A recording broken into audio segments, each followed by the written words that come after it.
আসসালামু আলাইকুম। এই তো আজকে আমরা ফাস্টিংয়ে ছিলাম। আজকে ওয়াটার ফাস্টিংয়ে শুধু আমরা ওটসের খিচুড়ি খেতে পারবো গ্রুপ মেম্বারদের জন্য। তো এই যে আমি 2 ধরনের ডাল নিয়েছি। এখানে মসুর ডাল, মুগের ডাল। অনেকে জিজ্ঞেস করে ডাল খাওয়া যাবে কিনা? হ্যাঁ, অবশ্যই ডাল খাওয়া যাবে। তো আজকে আমি ওটসের খিচুড়ি রান্না করার রেসিপিটা দেখিয়ে দিচ্ছি। আর এখানে আছে আমি আজকে শুধু লাউ নিয়েছি আর গাজর নিয়েছি, আর কিছুই নিইনি। তো আমি রান্নাটা শুরু করে দিয়েছি। সর্বপ্রথম আমি তেল দিব। তোমরা ডায়েটে অনেকে অনেক ধরনের তেল খেতে পারো, কেউ সয়াবিন তেল, কেউ সরিষার তেল খেতে পারো, সমস্যা নেই। আমি সয়াবিন তেলই খাই, কারণ আমি খাবার খুব কম খাই ক্যালোরি মেনটেন করে। যারা ক্যালোরি মেনটেন করে খায় তারা সয়াবিন তেল খেতে পারো, বা অথবা তোমরা চাইলে সরিষার তেল বা অলিভ অয়েল তেল ইউজ করতে পারো ডায়েটে রান্নার জন্য। আমি যেটা খাই আমি শুধু সেটাই দেখিয়ে দিলাম। তেলটা গরম আসছে, গরম তেলের মধ্যে আমি পেঁয়াজটা দিয়ে দেবো। পেঁয়াজ, এখানে আমি আদা কুচি করে রাখছি, আদা কুচি, রসুন কুচি দিয়ে দেবো, কারণ আমার আদার ফ্লেভার রসুনের ফ্লেভার অনেক ভালো লাগে। তাই আমি আদা কুচি, রসুন কুচি, পেঁয়াজ কুচি আমার ডায়েটের রান্নার মধ্যে ভালো লাগে। এটা আমরা ভালো করে বাদামি রঙ। এখন পেঁয়াজটা ভাজা হয়ে গেছে, এখন আমি আদা রসুন বাটা, পেঁয়াজ, মরিচ বাটা একসঙ্গে করে রেখেছি, ওইটা দিয়ে দিলাম।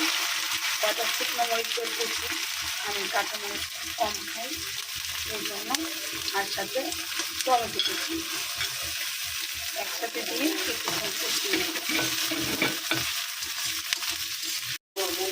মশলাগুলো কষানো হয়ে গেলে আমি হলুদ, মরিচ, লবণ, গরম মশলার গুঁড়া সব একসাথে দিয়ে দেব এবং ভালো করে মশলাগুলো কষিয়ে নেব। অল্প একটু পানি অ্যাড করলাম যেন মশলাগুলো পুড়ে না যায়। মশলাগুলো কষে আসছে, কেউ চাইলে এই কষানোর মধ্যে মুরগি অ্যাড করতে পারেন, মুরগির মাংস, কিন্তু গরুর মাংস অ্যাড করা যাবে না।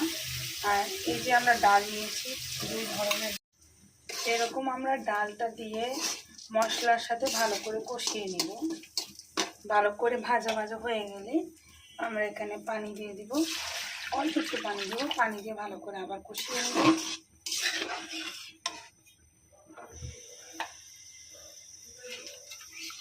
এতক্ষণে ডালটা একটু সিদ্ধ হবে কষার সাথে সাথে।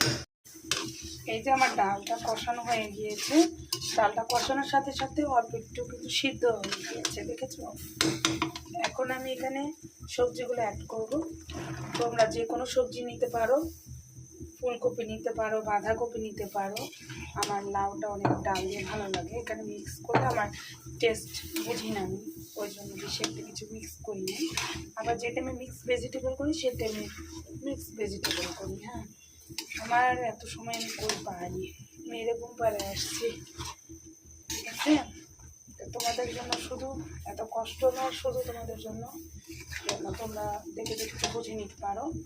তো এটা আমরা এখন সবজি সহ ডাল সহ ভালো করে কিছুক্ষণ কষিয়ে নিব। এই যে আমার সবজিটা ভালো করে কষানো হয়ে গিয়েছে, ভালো করে এরকম বুনা বুনা করে নিব, কষিয়ে নিব। তারপরে এটার মধ্যে আমরা পানি অ্যাড করে দিব প্রয়োজন মতো, আর একটু বেশি পানি লাগবে, দিয়ে ফুটিয়ে নিব। এই যে আমি কিন্তু এতগুলো পানি দিয়ে ফোটাবো, যখন এটা ঘন হয়ে আসবে তখন আমরা ওটস অ্যাড করবো, এর আগে না। এই যে আমার তরকারিটা প্রায় হয়ে আসছে, এখন আমি এখানে কী করব, এখানে আমি এখন ওটস অ্যাড করবো। অনেকে বলো ওটসের খিচুড়ি জানো না, অনেকে যারা নতুন ডায়েট করতেছ, তো এটা আমি কিন্তু এই ওটসটা খাই। কত বড় একটা ডিব্বা নিয়ে আসছি। এরকম পরিমাপ মতো দিয়ে দিবা, আসলে তুমি কতটুকু সবজি নিবা, তার সাথে কতটুকু দিবা, এটা তোমার উপর ডিপেন্ড করে। এক গাদা দিবা না, আমি এতগুলো সবজির মধ্যে ধরো তরকারি খাওয়ার চামচের 2 চামচ করে দিয়েছি। আইডিয়াটা এমন, এটা আমি 5 থেকে 10 মিনিট এভাবে ফোটাবো। ডিমা আছে, বেশি বাড়ায়ও না, বেশি কমায়ও না, এরকম ডিমা আছে আঁচ করবো, যেমন ওটসটা ফুটে যায়। তারপরে এটার সাথে আমি ধনে পাতা অ্যাড করে নামিয়ে নেব। একটু আমার খিচুড়িটা প্রায় হয়ে গিয়েছে, ওটসগুলো সব মাখা মাখা হয়ে গিয়েছে। ওটস দেওয়ার পর এখন কারো মনেই হবে না এটা চাল ছাড়া খিচুড়ি। এটা পাতলা খিচুড়ির মতো, অনেকটা সবজি খিচুড়ি আছে না, এরকম হয়ে গেছে। আমি এখানে কিছু পুদিনা পাতা অ্যাড করবো ফ্লেভারের জন্য, চাইলে কেউ ধনে পাতা দিতে পারেন। বাস হয়ে গেল। ডায়েট করা যত কঠিন, ডায়েটের খাবারগুলো আলাদা আলাদা রান্না করা আরও কঠিন। তো সবাই ভালো থাকবেন, আল্লাহ হাফেজ।